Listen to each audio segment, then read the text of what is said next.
이제 야곱 지난 시간에 이어서 야곱 두 번째 시간인 베델 사건에 대해서 배워보도록 하겠습니다. 오늘 창세기 28장에 기록된 내용인데요.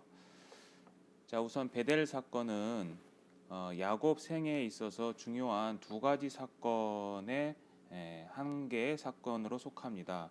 물론 제가 이 야곱의 이야기를 하면서 총 5개의 단락으로 이렇게 나눴지만 그 중에서도 이 야곱 생에 있어서 중요한 두 가지 사건을 고르라고 하면 오늘 배우실 창세기 28장에 기록된 이 베델 사건, 하나님의 사닥다리 환상이 나타나는 이 사건과 이제 야곱이 그 외삼촌 라반의 집에서 20년을 보내고 다시 고향 땅으로 돌아가기 전에 있었던 그 야복강 사건, 이제 분이엘이라는 명칭이 나오는 그 창세기 32장의 야복강 사건이 야곱 생에 있어서 두 가지 중요한 사건이라고 볼 수 있는데요.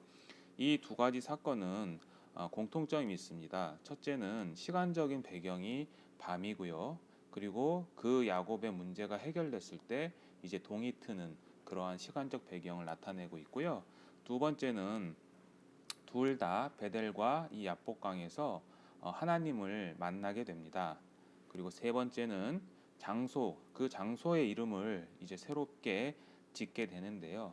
이 두 가지 사건은 요점을 말씀을 드리자면 하나님과의 만남으로 인해서 야곱의 삶의 변화를 일으킨 굉장히 중대한 사건입니다. 그래서 오늘 이 베델 사건 배우실 건데요. 이 베델 사건과 그리고 이 야복강 사건을 이렇게 인물 중심으로 보면 베델 사건은 이 베델 사건이 있기 전에 이제 야곱이 우리 지난 시간에 배운 것처럼 야곱이 형이었던 에서로부터 장자의 상속권과 축복권을 이제 빼앗는 장면이 나오죠. 그래서 그 야곱과 에서의 갈등으로 이제 이 베델 사건이 기록이 되고 있고요.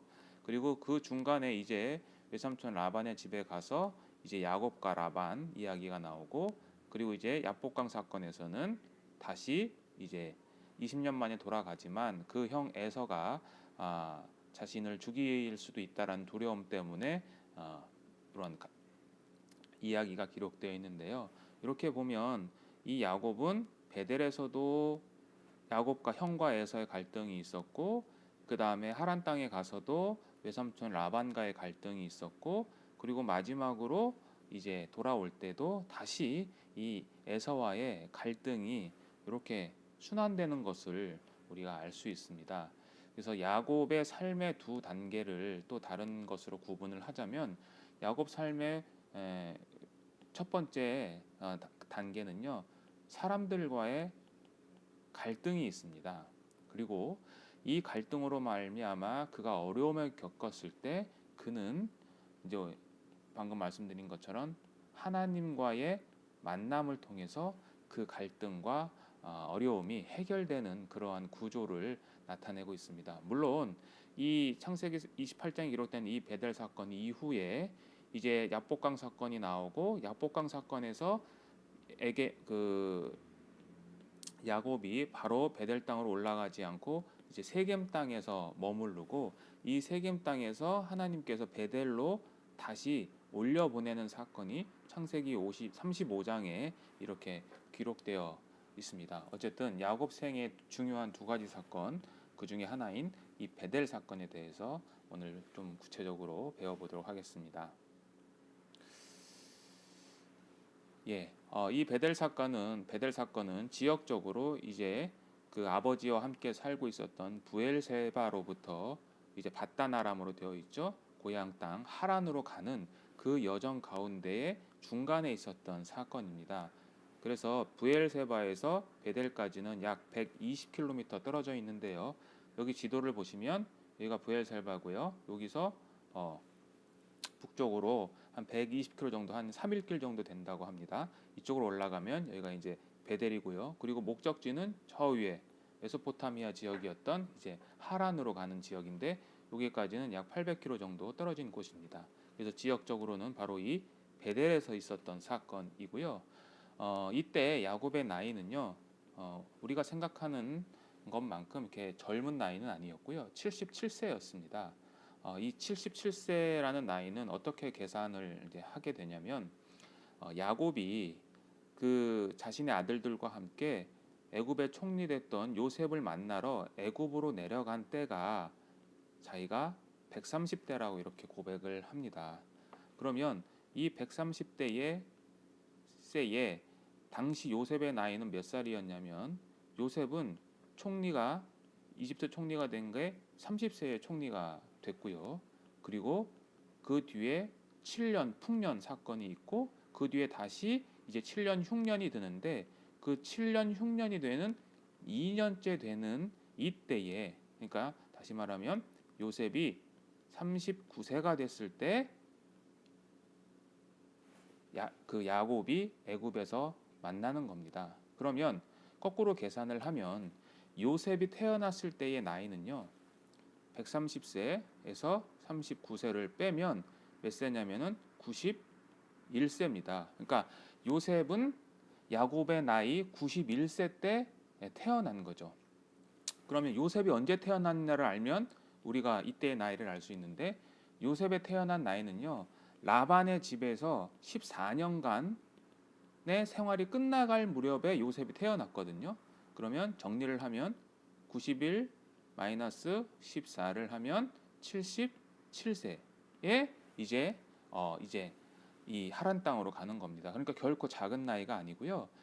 이렇게 77세라는 나이는 우리가 지난 시간에 배운 장자의 축복권 탈취 사건이 야곱의 나이 동일하게 77세쯤 일어났다는 것을 알 수 있었던 거죠. 그러니까 장자의 축복도 그렇게 우리가 생각한 만큼 어린 나이에 이렇게 빼앗은 것이 아니라는 것을 알 수가 있습니다. 자, 그래서 이 베델 사건은요.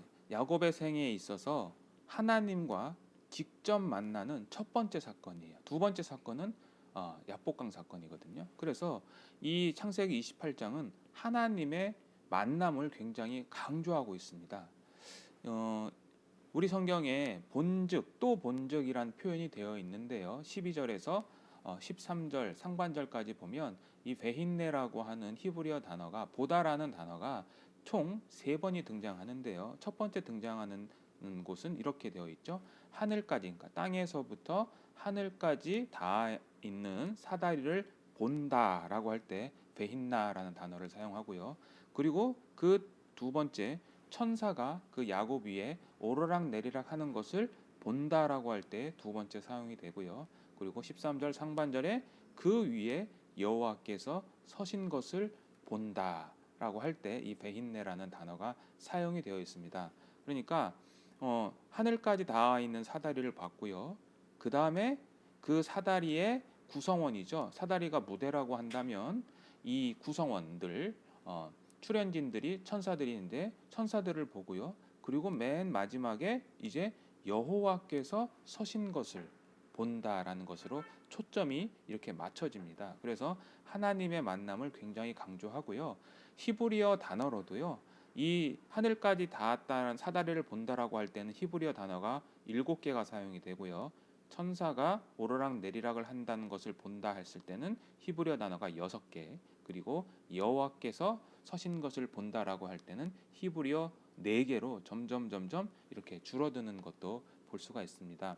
그래서 이 하나님과 직접 만나는, 그러니까 하나님의 만남을 굉장히 이 창세기 28장에서는 강조하고 있다라는 것을 알 수 있습니다. 참고로 여기 이제 그 위에 여호와께서 서신 것을 봤다라고 되어 있는데요. 이 그 위가 두 가지로 해석이 됩니다. 하나는 사닥다리 맨 위에 하나님이 서신 것을 봤다라는 표현도 되고요. 야곱 위에 서 계셨다라는 의미로도 이렇게 해석을 할 수 있습니다. 자, 그래서 이 베델 사건은 보통 돌베개 사건 또는 사닥다리 환상 사건이라고 이렇게 이야기를 하는데요. 이 돌베개와 사닥다리가 의미하는 내용을 살펴보도록 하겠습니다. 우선 돌베개는 제가 유일한 방어 도구라고 이렇게 말씀을 드렸는데요. 이것이 어떤 의미냐면 우리 성경에 베개라고 이렇게 번역된 이 히브리어 메라 쇼타이우라는 요 단어는요, 베개라는 의미가 두 개를 가질 수 있는데요. 첫째, 베개라는 의미를 가질 수도 있고요. 두 번째, 머리 곁에 둔다라고 할 때도 이 메라 쇼타이우라는 단어를 사용합니다. 그래서 이 동일한 단어가 열왕기상 19장 6절과 사무엘상 26장 11절에 기록이 되어 있는데요. 거기에는 이 메라쇼타이우라는 단어를 어떻게 번역했냐면 열왕기상 19장에서는 머리맡에라고 번역을 했고요. 사무엘상 26장에는 그의 머리 곁에라고 이렇게 표현을 했습니다. 그래서 학자들마다 좀 다르긴 하지만 이 돌베개, 그러니까 메라쇼타이우를 베개라고 볼 수도 있지만 이것은 이제 하란 땅으로 가는 이 야곱이 아무것도 보호받을 수 없는 곳에서 자신의 머리를 보호하기 위해서 이 돌을 취한 것으로 이렇게 해석이 가능합니다. 그러니까 꼭 베개의 역할만은 있었다는 것은 아니라는 거죠. 그래서 이 말은 다시 말씀을 드리면 야곱은 지금 고대 지금 근동 사회거든요. 고대 근동 사회에서는 나그네 환대 간습이라는 것이 있습니다. 그러니까 외부로부터 이렇게 온 나그네들에게는 친절을 베푸는 관습이 있는데 참고로 이 창세기 그 아브라함이 천사들을 이렇게 환대하는 모습, 그리고 비록 그 성문에 거했지만 롯이 그 천사들을 환대하는 모습이 있었던 거죠. 그러나 그것은 그들이 살고 있는 지역에서 그렇게 환대를 받을 수 있는 것이지, 이렇게 그 외부로부터 떨어진 곳에서는요, 도저히 그 도움을 받을 수 없는 상황이거든요. 즉 나그네 환대 간습의 질서로부터 지금 철저히 외면당하고요, 야곱이 방어 능력이 전혀 없는, 지금 말 그대로 그냥 노상에 방치된 상태입니다. 그래서 이 노상에 방치되면 사실 어떠한 위험으로부터 자신을 지켜줄 수 있는 것이 아무것도 없는 거거든요.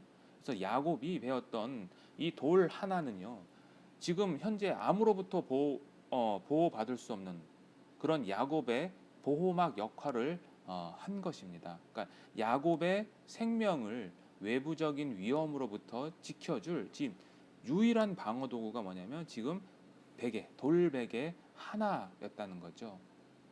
그러니까 이 야곱이 사실은 축복을 얻었지 않습니까? 그 장자의 축복을 얻었음에도 불구하고 지금 길거리에서 그냥 주운 돌 한 개잖아요. 이 돌 한 개만이 자신의 생명을 방어할 수 있는 유일한 방어 도구였다는 거죠. 버림을 받은 거죠, 야곱이. 그런데 이 버림받은 이 야곱이 이러한 고난의 현장 속에서 이제 하나님을 만나게 되는 그러한 장소로 변하게 되는 겁니다. 그래서 첫 번째 이 돌베개는요, 야곱이 갖고 있었던 유일한 방어 도구라고 우리가 알 수 있고요. 자, 이제 두 번째는요, 사닥다리인데요. 이 사닥다리는 히브리어 술람이라고 표현하는데 사닥다리라는 표현보다는요, 계단이라는 표현이 좀 더 정확한 표현인데요. 이 사닥다리는 무엇을 상징하냐면 성전을 상징합니다. 고대 근동 사람들은요, 신은 높은 산에 있다고 생각을 했습니다. 그런데 이 메소포타미아 지역에는요, 산이 그렇게 높은 산이 없어요. 그래서 그 높은 곳을 대신하기 위해서 그 사람들이 만들었던 게 뭐냐면, 우리가 아마 들으셨을 텐데 지구라트라고 하는 이 건축물을 세웁니다. 그리고 이 지구라트 맨 꼭대기에는요, 신을 만나는 그 문이, 신의 문이 있다고, 신의 문으로 들어간다고 생각을 했습니다. 그래서 이 사닥다리는 결국 무엇을 상징하냐면 이방신들이 이렇게 모셨던 그러한 신전의 개념을 보여주면서 결국 그 위에 누가 계신 거냐면 하나님이 계시니까 이것은 하나님의 성전을 향하는 그러한 성전을 상징한다고 볼 수 있습니다. 그래서 야곱도 그의 고백 속에서 그곳이 다름 아닌 하나님의 집이요, 그리고 하늘의 문이라고 이렇게 창세기 28장 17절에 기록하고 있는 거죠. 하나님의 집이 뭡니까? 나중에 지명을 바꾸죠.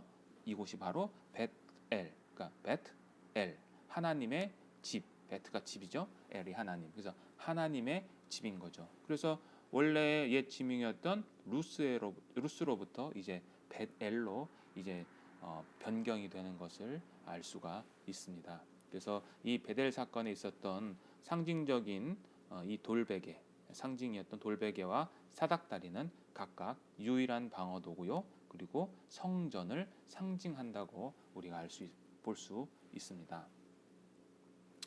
자, 이렇게 아무로부터 보호를 받을 수 없는 이러한 사건에서 이제 하나님께서 나타나셔서 그에게 약속을 하고 그 약속과 더불어 야곱이 그 하나님의 약속에 대해서 반응을 하죠. 우리 성경이 이제 서원한다고 되어 있는데요. 저는 반응이라는 표현을 썼습니다. 먼저 하나님의 약속이 어떤 것인지 먼저 보도록 하겠습니다. 13절부터 말씀을 드리면요. 제가 읽어보겠습니다. 또 본즉 여호와께서 그 위에 서서 이르시되 나는 여호와니 너의 조부 아브라함의 하나님이요 이삭의 하나님이라. 내가 누워 있는 땅을 내가 너와 내 자손에게 주리니 내 자손이 땅의 티끌같이 되어 내가 서쪽과 동쪽과 북쪽과 남쪽으로 퍼져나갈지며 땅의 모든 족속이 너와 내 자손으로 말미암아 복을 받으리라. 내가 너와 함께 있어 내가 어디로 가든지 너를 지키며 너를 이끌어 이 땅으로 돌아오게 할지라. 내가 내게 허락한 것을 다 이루기까지 너를 떠나지 아니하리라 하신지라. 하나님께서 이런 야곱에게 나타나셔서 그에게 이 말씀을 전해주신 거죠. 13절에 보시면 나는 여호와니라라는 표현이 있는데요. 나는 여호와다라는 이 표현은 구약에 199번이 등장을 합니다. 그런데 창세기에는요. 오늘 배우시는 이 창세기 28장과 창세기 15장 7절에만 나타나 있습니다. 두 곳에만 딱 나타나 있는 거죠. 창세기 15장은 어떤 내용에서 나타나냐면 이제 아브라함이 자기 조카 롯을 그돌라오멜로부터 구하고 난 이후에 그 그돌라오멜의 보복을 두려워하고 있는 아브라함에게 하나님께서 나타나셔서 하셨던 말씀입니다. 나는 여호와다. 나는 여호와다. 동일하게 지금 두려워하는 이제 머나먼 친척집으로 가지만 그 먼 길 속에서 자기를 보호할 수 있는 아무런 것으로부터도 보호받지 못하는 이 야곱, 두려워하는 야곱에게 나타나셔서 첫 번째 하신 말씀이 자기 조부에게 하셨던 그 말씀과 동일한 나는 여호와다라는 말씀으로 이제 하나님의 약속을 시작을 합니다. 그래서 이 하나님의 약속은 첫 번째 약속 그리고 두 번째 약속을 이렇게 크게 볼 수 있는데요. 먼저 첫 번째 약속을 보겠습니다. 자, 첫 번째 약속은요. 이렇게 되어 있습니다. 내가 누워 있는 땅을 내가 너와 내 자손에게 주겠다. 그리고 내 자손이 땅의 티끌같이 되어 동서남북으로 퍼져나갈 것이다. 세 번째, 땅의 모든 족속이 너와 내 자손으로 말미암아 복을 받을 것이라고 하나님께서 첫 번째 하신 약속입니다. 야곱에게 주신 이 약속은요. 제가 이 방금 이렇게 좀 동그라미를 쳤는데요. 땅과 지금 자손이라는 단어가 공통적으로 들어 있습니다. 그래서 지금 하나님께서 이 야곱에게 나타나셔서 하시는 이 약속의 말씀이 그의 보호, 그러니까 지역적인 사건, 지역적인 지금 상황을 해결해 주는 것보다는 하나님께서 지금 자신의 하나님의 나라를 이루는 데 있어서 중요한 그 언약 자손을 향한 그 약속의 말씀을 먼저 하고 계시는 거죠. 그래서 제가 이 밑에 말씀을 또 이렇게 적어놨는데요. 여기 보시면 보이는 땅을 내가 너와 내 자손에게 주겠다. 그리고 두 번째, 내가 내 자손의 땅의 티끌같이 하게 하겠다. 그리고 세 번째, 땅의 모든 족속이 너로 말미암아 복을 받을 것이다 라고 이렇게 말씀을 제가 기록해놨는데요. 이 말씀은 각각 창세기 13장과 그리고 창세기 12장에 기록된 아브라함에게 주셨던 말씀을 제가 적어놨습니다. 그래서 이렇게 보시면 이 1번 말씀과 이 2번 말씀은 동일한 말씀입니다. 그리고 공교롭게도 이 1번 이렇게 흐리게 쓴 1번 그러니까 아브라함에게 하셨던 이 말씀을 하나님이 어디에서 하시냐면 창세기 13장 읽어보시면 베델에서 말씀을 하십니다. 그러니까 이 1번과 2번은 하나님께서 동일한 장소인 야곱 베델에서 야곱과 그의 할아버지였던 아브라함에게 지금 동일한 말씀을 지금 하고 계신 겁니다. 그리고 특별히 이 3번의 이 말씀은 이 땅의 모든 족속이 너와 내 자손으로 말미암아 복을 받으리라고 하는 이 야곱에게 하신 말씀은 창세기 12장 3절에 있는 말씀과 히브리어로 동일합니다. 제가 여기 이렇게 기록해 놨는데요. 요게 창세기 28장 14절 말씀이고요. 요 밑에 있는 말씀이 창세기 12장 3절에 있는 말씀인데요. 이렇게 보시면 단어 사용이 이렇게 되는데요. 요것이 다 지금 동일하게 기록하고 있다라는 것을 볼 수 있습니다. 근데 다만 창세기 12장 3절에는 내 자손으로 말미암아라는 말씀만 없는 거죠. 즉 야곱에게는 네 자손으로 말미암아 복을 얻을 것이다라는 요 우베자레카라는 이 단어를 덧붙여 놓으신 거죠. 그러니까 3번은 아브라함에게 하셨던 그 말씀을 지금 단어 역시 글자 그대로 인용을 하신 거죠. 이것은 어떤 의미를 갖고 있냐면요. 야곱이 지금 선택된 영적인 장자임을 하나님께서 직접 확인시켜주는 말씀입니다. 사실 28장에 보시면 28장 1절에 보시면 이삭이 야곱을 데려다가 축복했다라는 말씀이 있거든요. 즉 이 말씀 역시 27장의 장자의 축복권, 비록 잘못된 방법이고 이게 남을 속이는 방법이었지만 축복권을 얻었던 이 야곱을 드디어 이삭이 그것을 인정하는 내용이 나오고요. 5절에서도 보면 이름의 순서가 다르게 나옵니다.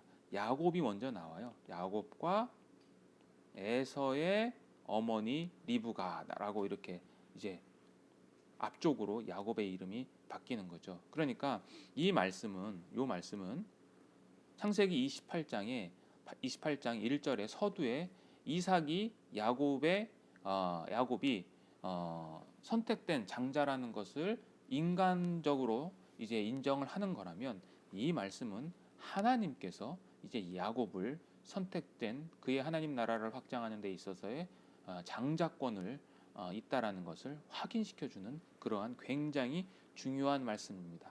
아마 야곱이 이 말씀을 이해했는지 그것은 잘 성경에 기록되어 있진 않지만 어쨌든 이 하나님께서 먼저 하신 이 첫 번째 약속은 이 야곱뿐만 아니라 그 이스라엘 역사 가운데에서 그리고 그 이스라엘 역사를 통해서 오실 모든 영적 이스라엘 교회죠. 그 영적 이스라엘에게도 포함되는 그러한 굉장히 중요한 말씀이라고 볼 수 있습니다. 자, 이렇게 첫 번째 하나님께서 이러한 큰 약속을 이제 야곱에게 하신 이후에는 이제 두 번째 약속을 들어가면서 이제 드디어 야곱이 지금 겪고 있는 그 상황에 대해서 하나님께서 두 번째 약속을 하시는 내용인데요. 첫 번째는요. 보호의 약속을 하십니다. 내가 너와 함께 있어서 내가 어디로 가든지 너를 지켜주겠다라고 이렇게 이야기를 하시고요. 두 번째는 귀환을 약속하십니다. 너를 이끌어 이 땅으로 돌아오게 하겠다. 다시 하란 땅으로 네가 지금 가고 있지만 내가 언젠가는 너를 이끌어서 다시 이 고향 땅으로 다시 오게 할 거라고 하나님께서 귀환을 약속하시는 거죠. 마지막으로 이제 보증의 약속을 하시는 거죠.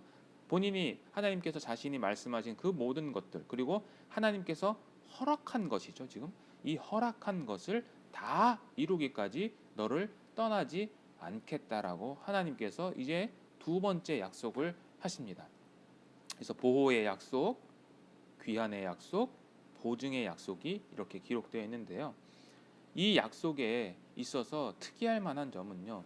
이 세 가지 약속이 어떤 말씀으로 시작을 하냐면 여기 보시면 내가 너와 함께 있겠다라고 함께 하심에 대해서 이야기를 하시고요. 다시 쓰겠습니다. 너와 함께 있겠다. 함께. 그리고 마지막 말씀도 뭘로 끝납니까? 너를 떠나지 않겠다.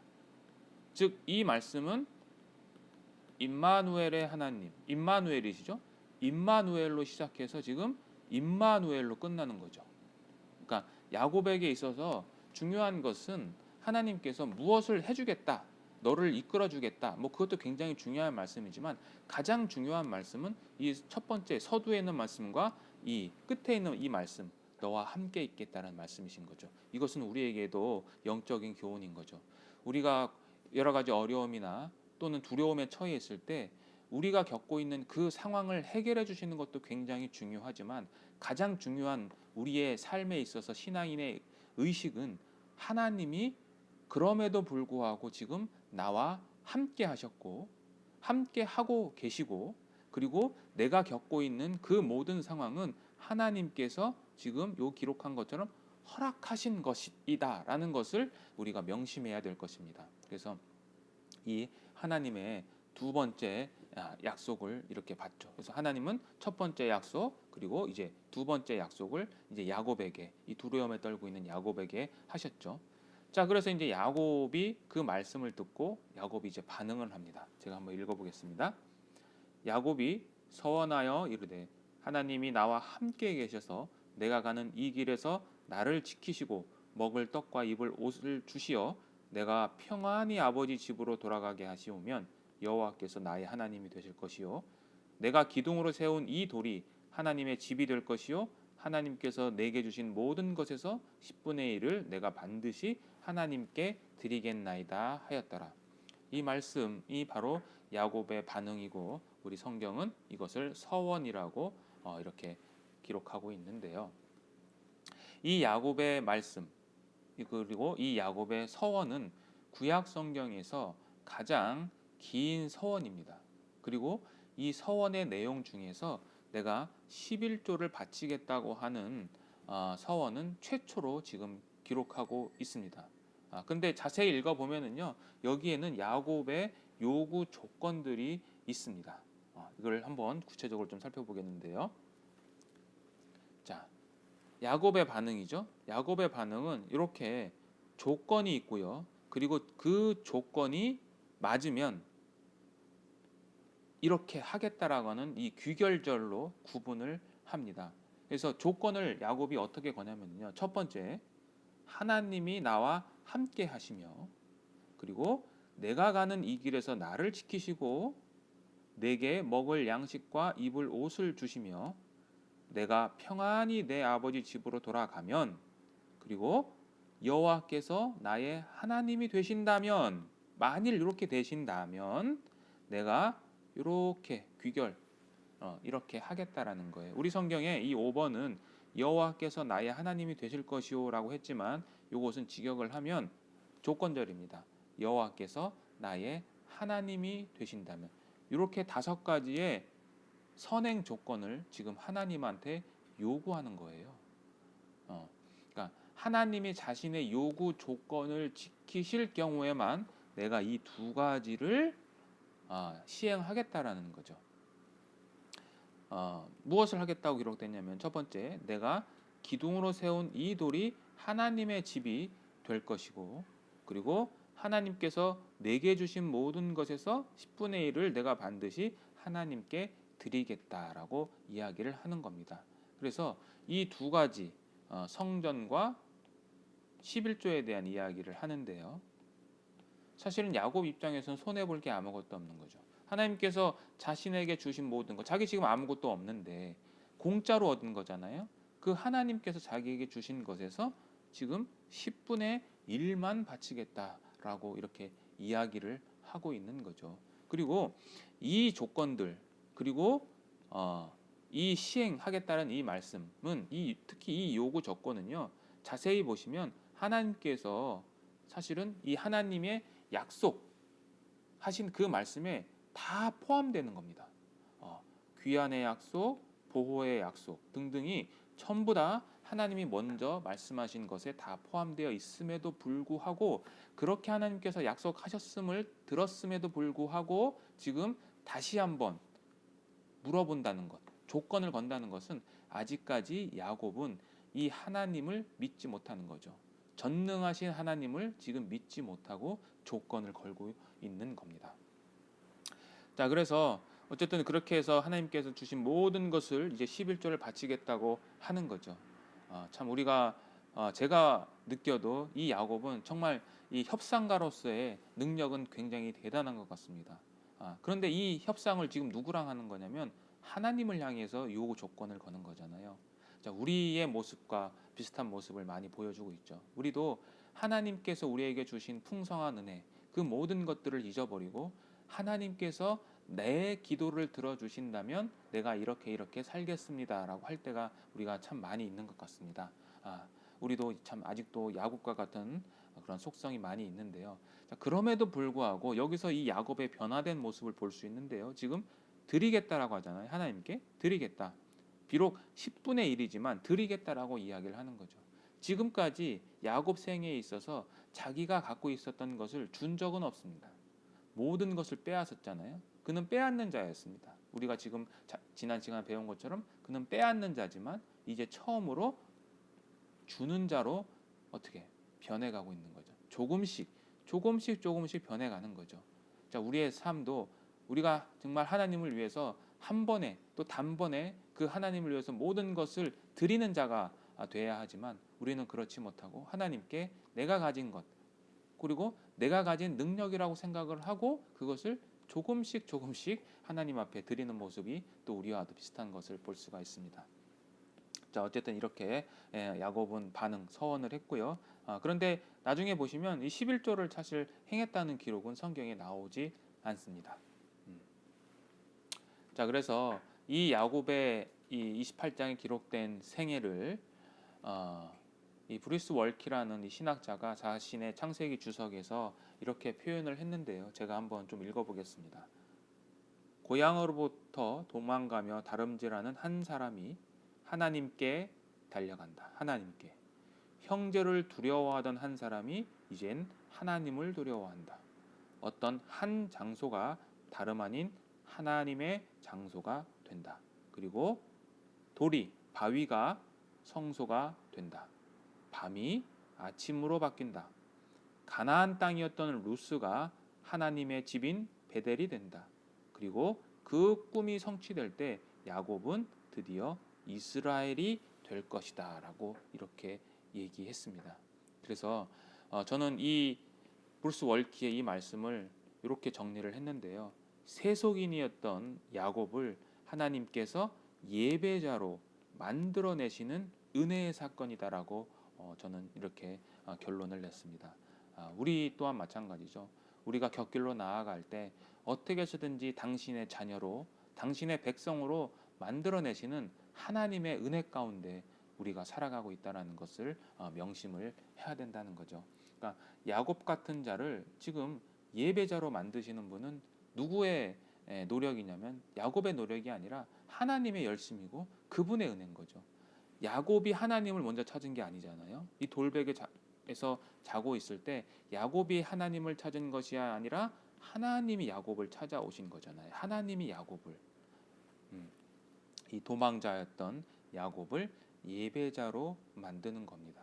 그래서 이 야곱이 이제 나중에 자신의 아들들을 데리고 이제 바로 앞에 갔을 때 그 생애 말년의 고백을 창세기 48장 15절에서 16절에 기록하고 있는데요. 거기 어떻게 되어 있냐면 이렇게 표현을 하고 있습니다. 나의 출생으로부터 지금까지 나를 기르신 하나님, 그리고 나를 모든 환난에서 건지신 여호와라고 자신의 인생의 말년 가운데 자신의 삶을 이렇게 통찰하면서 자기를 이끄신 분은, 자기를 기르신 분은, 그리고 자기를 모든 어려움 가운데에서 건지신 분은 바로 여호와 하나님 그분이셨다라는 그러한 영적인 이제 신앙 고백을 하게 합니다. 자, 우리 역시 우리가 하나님을 만날 때에 우리가 죽음을 통해서 또는 이제 예수님께서 오실 때 우리가 만약에 그때까지 살아 있다라면 하나님 앞에 갔을 때 휴거를 통해서 주님 앞에 갔을 때에 우리의 입술을 통해서 나올 그 고백은 우리의 능력이나 우리의 노력이나 우리가 했던 그 모든 것들에 대한 열심이 아니라 하나님께서 우리를 이끄셨다라는, 그리고 우리를 모든 환난에서 건지셨다라는 그 여호와 그분을 찬송하는 그 고백이 우리의 입술로부터 나오기를 저는 바라고 그렇게 되었으면 합니다. 그래서 오늘 여기까지 야곱의 그 베델 사건에 대해서 배우고, 다음 시간에는 약복강 사건을 또 통해서 야곱을 배워보도록 하겠습니다. 수고하셨습니다. 감사합니다.